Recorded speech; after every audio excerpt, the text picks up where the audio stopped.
Welcome to today's webinar. My name is Ray Kuhl. I'm CEO of PBSI. I'm joined today in this webinar meeting by Janet Reed, our Director of Security Compliance Services, also PBSI's HIPAA Privacy Officer. Janet has been certified in HIPAA security and has many, many years of experience working with clients, many of them in a capacity of assisting with various stages of HIPAA compliance and risk assessments and policies and procedures. So from her knowledge, Janet will share today. Thrilled to be working together. So thanks for joining us. So a short agenda. We'll move straight to content very quickly here. Our overall goal today is to inform, not to sell services. So the group in attendance, some of you, this is your first exposure to PBSI. Some of you, you've worked with PBSI for years and you know a lot of things about us and may not have engaged with our personnel for security services. So hopefully everyone will learn something today. Again, we want to inform. We don't want to sell services. We offer services, but this is knowledge that we want to help. So some of you have not yet done a risk assessment. Hopefully not many. Some of you have done a risk assessment. You're not sure if you've addressed everything you needed. You've answered some questions associated with this, but you're not sure you've answered accurately, and you feel there may be some risk associated with that. Some have answered questions, and you don't know what the questions mean. And I'm not being disrespectful. This is simply the real world, and the quote, smart people are the ones who are attending today. You may already know everything you're going to hear today, but you want to learn more because you know this is an important topic. Some of you have high quality, fully complete employee training materials and documentation of your training processes with employees, and some are in different states and want to update policies. So we know there's a variety of ears listening today. I promise there's useful content for everyone. So we're going to very quickly, what's HIPAA's role in the overall security process? Janet will discuss the security rule, risk assessment, preparing for an audit, important content, and then briefly we'll look at how do you know if you are secure in your network. So for those of you who don't know PBSI, we've been providing IT and security technology services in healthcare for over 30 years, and we're blessed with a large number of clients in Ohio, Kentucky, and Indiana who've come to trust us, and vice versa. One of the most important things to know is that among our staff, 27 of our staff have been with us for 10 years or more, and that certainly includes Janet Reed, a key member of our staff for a long time. So experience helps clients. That's what I've learned. That may not be the only thing, but it's one of the more important. So why do we need protection? If you're attending this webinar today, you know the internet is a dangerous place. Ransomware and other kinds of malware attacks are increasing, and the IT news and the healthcare news is just rife with more and more information daily, almost. So what are we protecting? We're protecting patient information. We all have an obligation. HIPAA is not a bad thing, it's a good thing. It's a set of rules that we all share that we've agreed. So these are the set of things that we're going to do to keep our patients' information secure. So we're protecting the health of our practice, minimizing the risk of data breaches. We're protecting the health of our practice, minimizing the risk of audit penalties. So that's pretty much the reason for today's content. So defense strategies, some of which are unrelated to today, these traditional security measures are all very important. Having a firewall, antivirus, auto patch updates, things that multi-layer security, where those of you who use PBSI for services, you know that we assist in providing a lot of these things. But these are important, and some of which we'll talk about as far as documenting what you've done. That's a part of the process of reporting HIPAA compliance. So HIPAA compliance involves a lot of details. We'll talk about those. Employee education is a part of that. So the defense strategies include the things that we communicate to our staff. To talk about that, I'm going to turn the presentation over to Janet Reed, and I'll need to click a button here to help do that. And so Janet, you have the ball. Take this away. Okay, great. Thanks, Ray. Good afternoon. Thanks, everybody, for attending. I'm really excited to share information with you today. We're going to be covering the HIPAA Security Rule, the Security Risk Assessment, and preparing for an audit. So my hope is to help that you come away with an understanding of the importance of completing and implementing the security rule. So the HIPAA Security Rule, it was written to protect data in an electronic format. It's been 21 years, believe it or not, since HIPAA was introduced, and additional policies have been added along the way to reflect the changes to the way we store and share patient data. In 2003, the Privacy Rule was released. This rule would govern who and how much information we shared. Remember, that's the minimum necessary rule. The Privacy Rule told us to safeguard our data, but it didn't tell us how. In 2005, the Security Rule gave us guidelines to help us with the added responsibility of safeguarding our data, our electronic data. And so all electronic PHI that's created, received, maintained, or transmitted by an organization is subject to the Security Rule. So some people refer to the Security Rule as the CIA of ePHI because the rule covers confidentiality, integrity, and availability. The Security Rule is made up of safeguards. They're administrative, physical, and technical safeguards. Some of those are required, and you must be compliant and have those within your security risk assessment.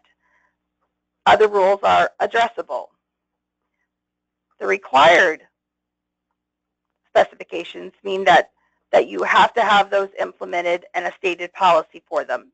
Some required safeguards would be like unique passwords, a disaster plan to recover PHI, your business associate agreements, training, and audit logs. Addressable rules, that doesn't mean you can skip it. It means that it's flexible. You can modify the addressable policies to fit your practice as long as you justify why you need to modify the policy rule. The security rule has to take into consideration that the rules have to apply to all size facilities and practitioners, from big hospitals to solo practitioners. And that's why they put some of the rules in there and made them addressable. So we have to strive to create a culture of compliance. And to do that, we need to create policies and procedures to safeguard our data. And employees need to understand the policies and understand that there are penalties for not following the rules to safeguard the data. And I gave you a little bit of trivia at the bottom. Just HIPAA is administered by the U.S. Department of Health and Human Services, the HHS, and the civil enforcement is by the Office of Civil Rights, and criminal enforcement is by the Department of Justice. I've also included a link for you. Sometimes it's a little bit hard to see that. But if you just do a Google search on Security Rule 101, that'll probably be the first hit that you get. So we've been told we have to do a security risk analysis. That's made up of a security risk assessment and then an IT infrastructure assessment. The most important requirement of the security rule, that is to do our security risk assessment. The risk assessment is going to give us guidelines to find risk and vulnerability in our security and day-to-day procedures. In essence, it's just a list of questions that helps us to assess where we are vulnerable. If you participated in meaningful use or plan to participate in MIPS, the #1 core objective was and still is to complete that risk assessment. So if you've passed and gotten your money for meaningful use, that means that you attested to completing the security risk assessment. So our goal is to produce a detailed report to close any compliance gaps. So the security rule also states that you have to secure your infrastructure, IT infrastructure. You're required to have monitoring in place to make sure that safeguard the integrity of your data. So are your software patches being updated? Are people updating the Windows patches? Do you have an updated antivirus? Are your computers scanned for viruses? You need to be watching all of that. There are ways to automate the process, and we're going to review some of those at the end of the presentation. So what are the steps you need to do to complete your security risk assessment? Well, first you're going to take an inventory. So where is all your electronic PHI stored, or where does it have a potential to be stored? And it's always a good idea to have an updated list of equipment with the make, model, and serial numbers. So what if you had to report a theft or fire? You'd need this information to be in a safe place. So your PHI would be on your server, would be on any backup tapes, your tablets, any of your fax machines or copiers, cell phones. A lot of doctors are texting now, so you want to make sure that you're looking at those also, dictaphones. And then also for any managers that might have information on their computers in like on a Word or an Excel file, if that has even your employee information with names and dates of birth on there, that needs to be encrypted. And then we're going to look at the people and processes that have access to your PHI. So you'll need to get out your policy and procedure manual because you'll be asked to confirm that you have required policies and procedures in place. The security rule will give you guidelines of what policies you need to have in place. And some of you will probably find that you'll need to write and address many procedures that most likely are not currently happening at your office. So steps that assure you that your data stays safe and then keeps you from a breach. So we're focused on a goal of creating a culture of compliance. Make that the theme of your office. Then we're going to look at technology. So who's remoting in? What's encrypted? What's not encrypted? Who's using your wireless access? Text messaging. You probably need to contact your IT support team for help with this portion of it.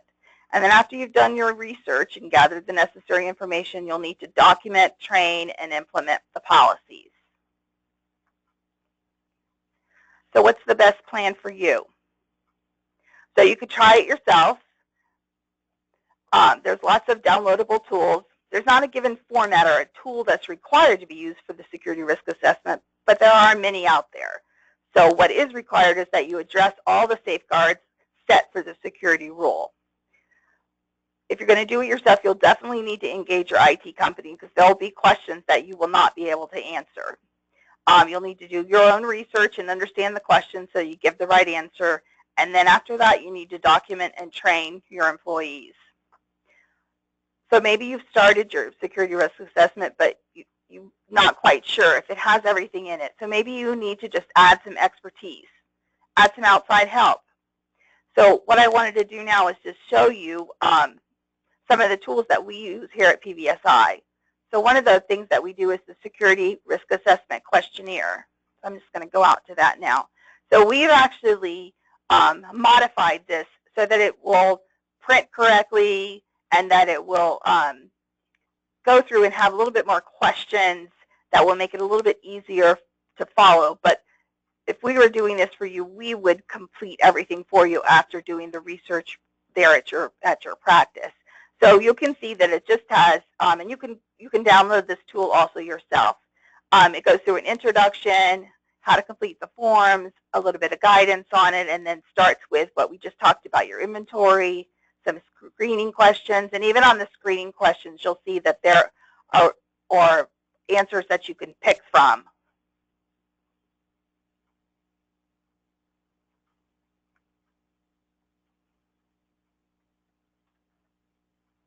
The other thing is our security policies and procedures template. After we do the risk assessment, then we need to put things in place. So you have to have your policies written out. You'll be asked for this if you have an audit. You need to state what the policy is and what you're following. So that's another template that we use here at PBSI and have helped many clients to get their policies documented.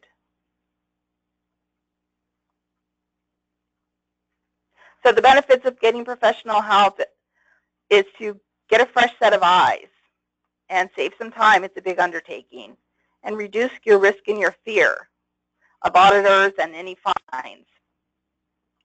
So improve the quality of your procedures and let professional be the fall guy. You know that it's sometimes very hard to go in and start giving everybody new rules and regulations. Sometimes it's easier to have somebody from the outside come in and say, okay, this is the way we're going to do this now. and you can always just go back and say, well, that's what we have to do. Makes it just a little bit easier on you. And reduce the risk of having to tell your doctors that you failed your meaningful use audit and the money that you already spent you have to give back. So let's talk about the audit process. So are you ready for audit? Because it's really not a matter of will you be audited, it's a matter of when will you be audited. And most audits will ask you to respond within 10 days and they'll request documents to be uploaded. The clients that I've worked with meaningful use audits were able to upload information without issue. You'll be requested to supply information for any measures that you took an exclusion for. You'll have to give your documentation that prints out from your computer to show each one of the measures and the denominator and numerators that came with it. So remember, if you don't have that security risk assessment, if you are audited for meaningful use or MIPS, that's an immediate fail. So you definitely want to have that in place. And just a little bit more information on the audits. In 2017, the OCR received an added $4 million to their $43 million budget. This additional $4 million will be used for the audit program. So it's time to start paying attention to all the rules. In 2016, all the OCR audits were desk audits, but plans are made now for 2017 to do on-site audits as well. So most audits are going to start with a pre-screening questionnaire, then a list of requested documents to be uploaded, such as your policy and procedure manual, your business associate agreements, and your security risk assessments. If the OCR sees compliance issues, they have the authority to conduct further investigations. So you need to prepare in advance for a successful audit. So start documenting. Make sure that you get your security risk assessment completed. You need to have logs in place. You need a breach notification log. Your employees need to know, what do I do if I have a breach? Who do I report it to? How do I report it? You need to do an employee HIPAA training log. Training is continuous. You need to make sure that you document, have your employees sign that they receive that employee training. You surely don't want an auditor to come in and hear them say, like, well, I didn't know that. An employee sanction policy signed for by each employee. Employees need to know that there are fines and there are penalties if they don't follow the rules. They can't go to the corner and start talking about some patients that they saw that day. They're not in compliance if they do that. You need them to understand there. So your policies and procedures manual, you need to get that and make sure that that's following the security rule. In your security risk assessment, it's going to guide you to those policies and procedures that are needed. And train and reinforce staff of policies. Remember, those auditors, they're going to talk to your staff, not just to you. So let me just give you a brief look at some of the forms that we use here at PBSI that we customize for the clients that we've been working with to do their policy and procedure manuals. As you can see, some of the ones that I've mentioned before, we would customize and make these fit your office. So what do we do to minimize the risk of HIPAA and avoid those red flags? So document your progress, the things we just looked at. Create a security action log. That's one of the forms that I just show to you. So after you do your security risk assessment, there's going to be things that you're lacking in. So put those on your action log. That would be a great thing to show your auditor that, well, I know the areas that we are lacking, and this is what we're doing to take care of those. That's what I'm working on. So and update your employee forms. Make sure that you're getting your training programs done and that they're signing off on those.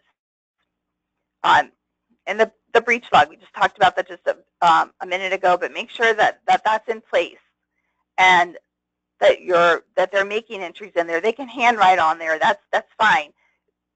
The auditors know you're going to have some sort of breach. It might not be 500 people, but or records, but you're going to have something that happens in your office. If you have nothing on your breach log, that would probably be a red flag. And then remember to secure all your EPHI. It's the single most important item. Once you learn, address, encrypt your data. Any laptops that are leaving the building, make sure that you know where everything is and have an inventory of it. But maybe Bitdefender would be a great thing. You know, you want to have strong passwords. You know, hard password is a good password. We need to continue to have that culture of compliance, and you have to be able to prove everything to an auditor. So I just wanted to share one more thing. I happened to get this email yesterday as I was preparing for the webinar from the OCR, and it kind of hit home, and I thought maybe I would share this with you. So this was talking about a breach and a fine that was put upon Metro Community Provider Network that are out of Colorado. And it's not like I'm sharing this because this is public information. You could go to the portal right now for the auditor, and you would be able to see this information too. But it kind of hit home on what we were talking about today, because it talks about the reason. So this breach happened back in January of 2012. You'll see here that it says MCPN failed to conduct a risk analysis until February 2012. So they did the risk analysis a month after they had this breach that happened to them. And it says that they have a lack of security management process to safeguard electronic protected health information. That means that they didn't have any policies in place. They were non-compliant, and so they're paying a $400,000 fine. And what happened was a hacker accessed an employee's email account and obtained 3,200 individual electronic PHI, and that was from a phishing incident. Another thing that you need to train employees on. And it says that they had not implemented any corresponding risk management plans to address the risk and vulnerabilities identified in a risk analysis. So everything we've just covered today are things that this account did not have in place, and so now they're paying a big $400,000 fine.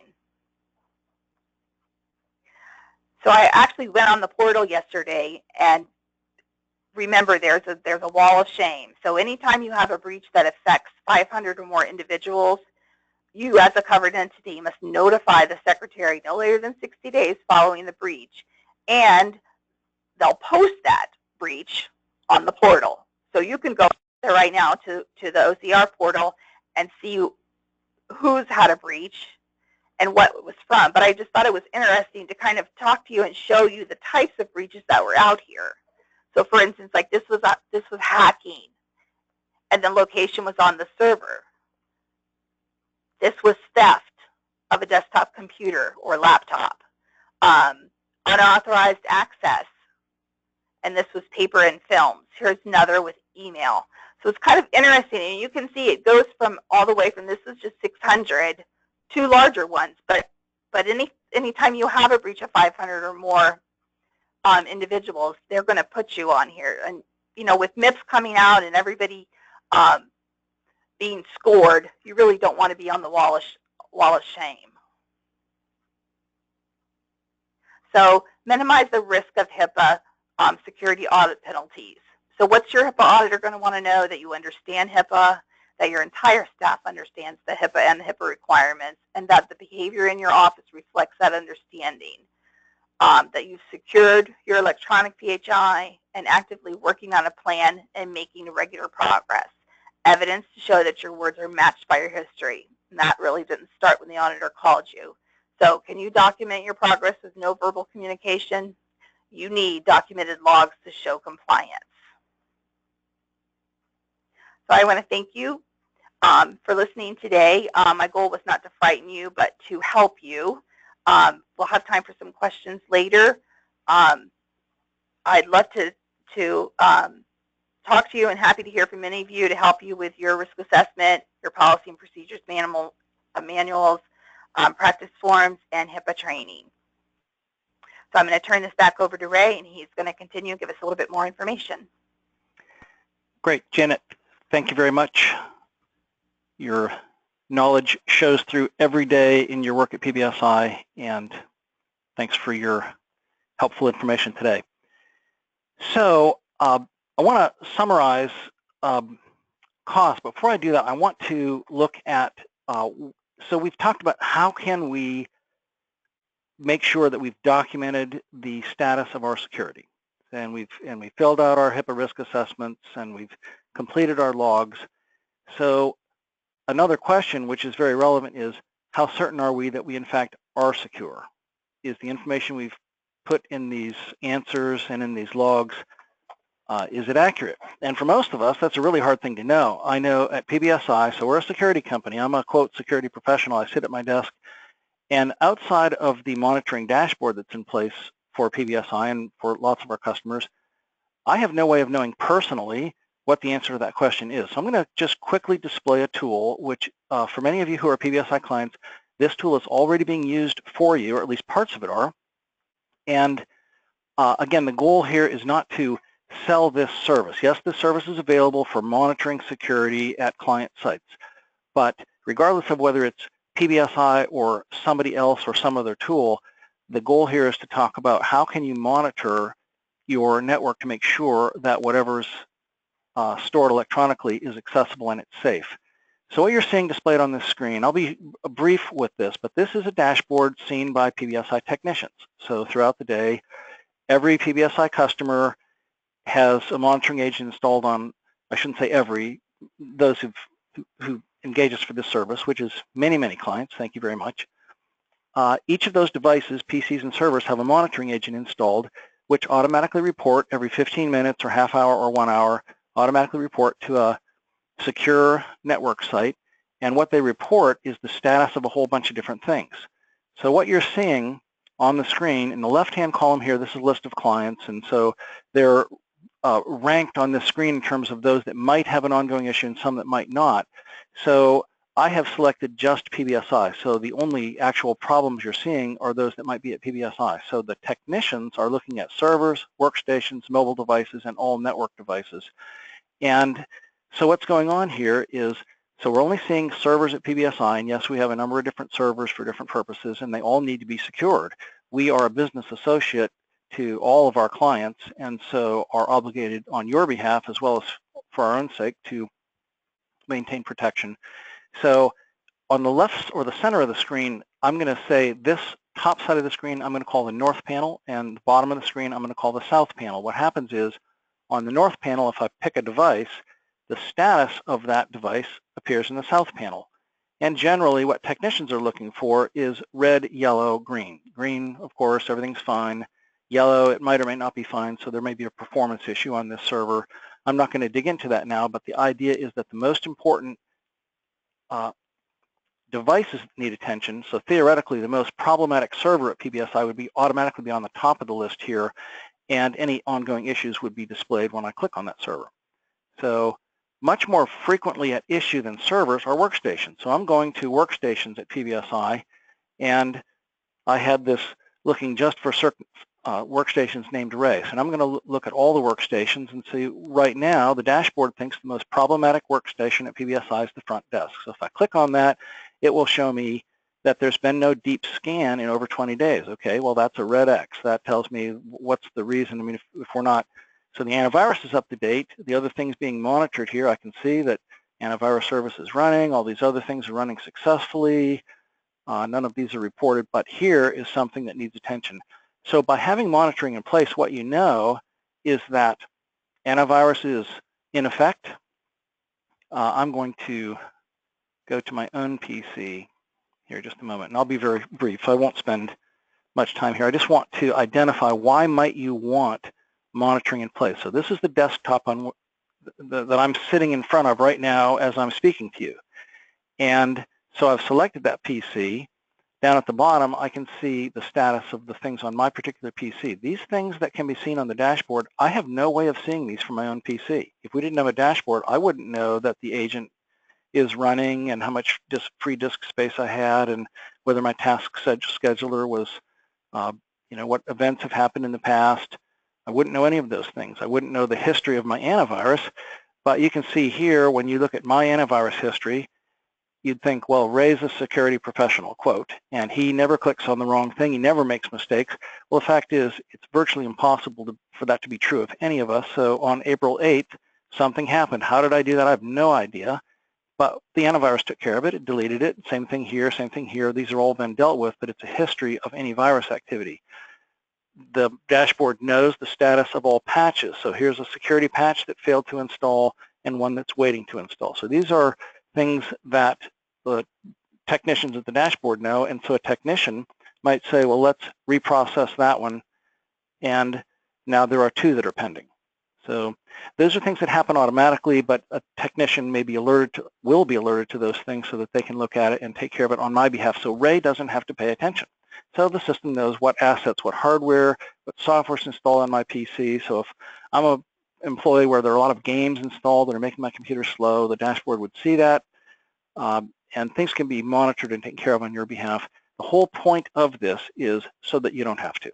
Somebody's paying attention, and if a virus were to occur or something that would happen, it would come to the top of a dashboard where there's a monitoring technician in place, and we're paying attention and fixing those things on your behalf. So this is not a service that's unique to PBSI.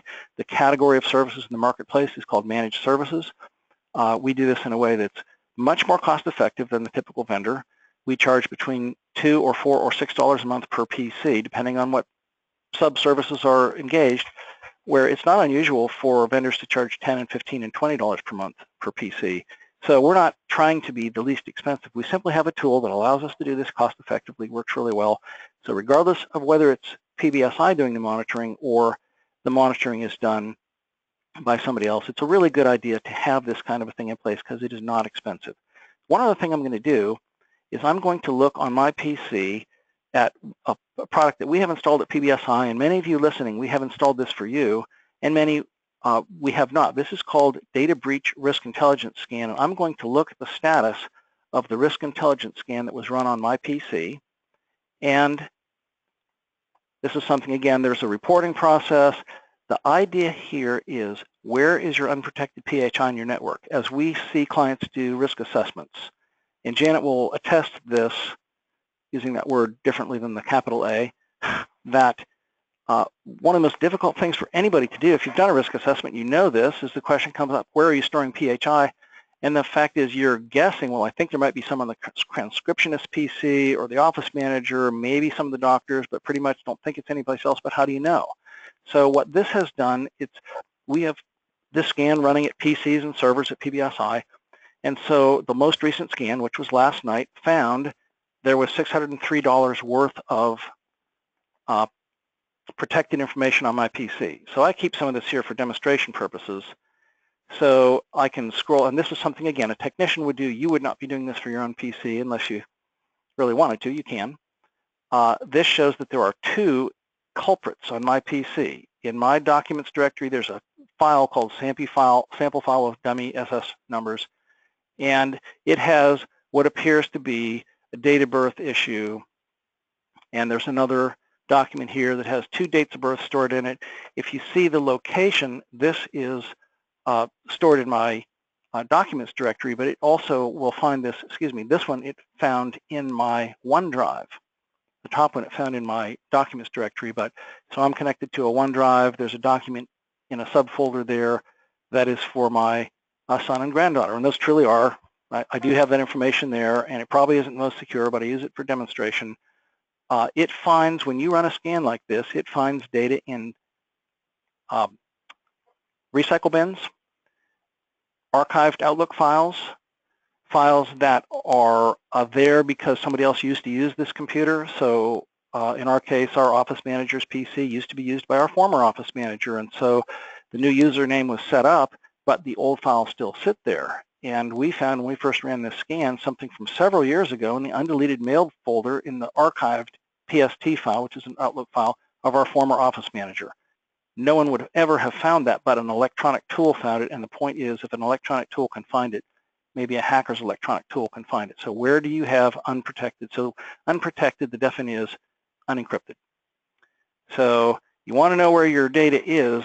A one-time scan can be run and find it on every PC, every server. It's a fantastic tool that is very cost-effective and very effective at finding this data. And then you can have ongoing monitoring on that engaged as well. So I'm finished with that. I just wanted to quickly identify that online security monitoring is a really helpful thing, and it's quite cost-effective. And a part of that, to have a data breach risk scan done that finds unprotected PHI, really helpful. Will save you hours and hours of sitting at keyboards and doing a job incompletely that can be done electronically and very quickly. Okay, so we're almost finished, and we will be finished before 1 o'clock. Thanks for your attention. I want to identify, so you're thinking, helpful information, I'd like to know more.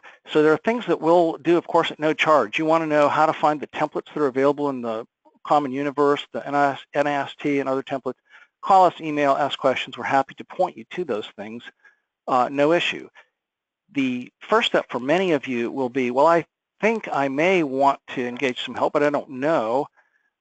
Call or email, we'll schedule a meeting, come on site, sit down, and work with you through the documentation that you have and help engage in a conversation. So what is the status of your security, and come to a common understanding of where your needs are. And your needs may be very minor, and all we've done in that meeting is said, yep, looks like you're in good shape and you're on track, and we've just helped you confirm that. Fine, no charge. If you want us to get involved in working through your risk assessment with you, either doing a second one or a cleanup or additional information, it's based on time involved. So estimate for a typical office to have us help you work through and complete your risk assessment. We'll do that for you. Policies and procedure templates. We've built templates from a number of sources over the years that we've worked really hard to have a complete set of templates that address all the different kinds of policies that you might or might not want to address. And then the question is, in this template, policy template, the answer to questions like, what's the minimum password that we require? What's the time required between password changes? Those are things where they're going to be different office by office. So there are some requirements, but there are some flexibility. So working through this to help you understand, okay, where are the options, where are the requirements, and how do you want them answered? So just to supply the templates, we'll do that. Small fee for the templates we've created. If you want us to help work through the customization of those, which usually it's on-site, it's combination, simply depends on how much time is taken. But what you'll end up with, if you want us to do this, is a set of policies and procedures that have been customized based on your choices and the specifics of who is the HIPAA privacy officer in your office and so forth. So, and then it's yours forever. If you'd like assistance with HIPAA training, we've prepared some excellent materials for HIPAA training, and some of them are outside resources, some of them are internal, and again, the cost just depends on how much and what you'd like us to do. And there are some things that we do for free. You may know, some of you have attended a PBSI webinar in the past where the topic would be along the lines of what an employee needs to know. We do those for free. And then we find in-person training works so much better, that if you want us to come to your office and do some training with your staff face-to-face, saying, okay, here are the issues, here's what to look for in an email in order to know that if you think this one might be unsafe, how do you evaluate these emails, and what guidelines should me as an employee in a medical office, what should I have in place, what should I understand in order to make sure I'm not clicking on a phishing email? So we're happy to help with training, or again, point you to outside resources. So the last couple of things that I just demonstrated, the online monitoring, cost between $2 and $6 a month, and just simply depend on what services. If you have your existing antivirus and you don't want to use that, then we can monitor for $2 a month, including antivirus brings it to $4, complete coverage of anything that might happen, all labor, $6 a month. So there's a range. And then data breach analysis, we can do this one-time scan on even a large network quite inexpensively, and then optionally ongoing monitoring. So this is just to help. Some of you are asking, okay, well, this may sound interesting. How much would it cost? Want to just be open. And again, the goal here is not to sell these services, but if we can help point in the right direction, or if we can help provide services, that's great. I want to say thank you to all of you who've attended. We are finished with today's content, and I really appreciate your time.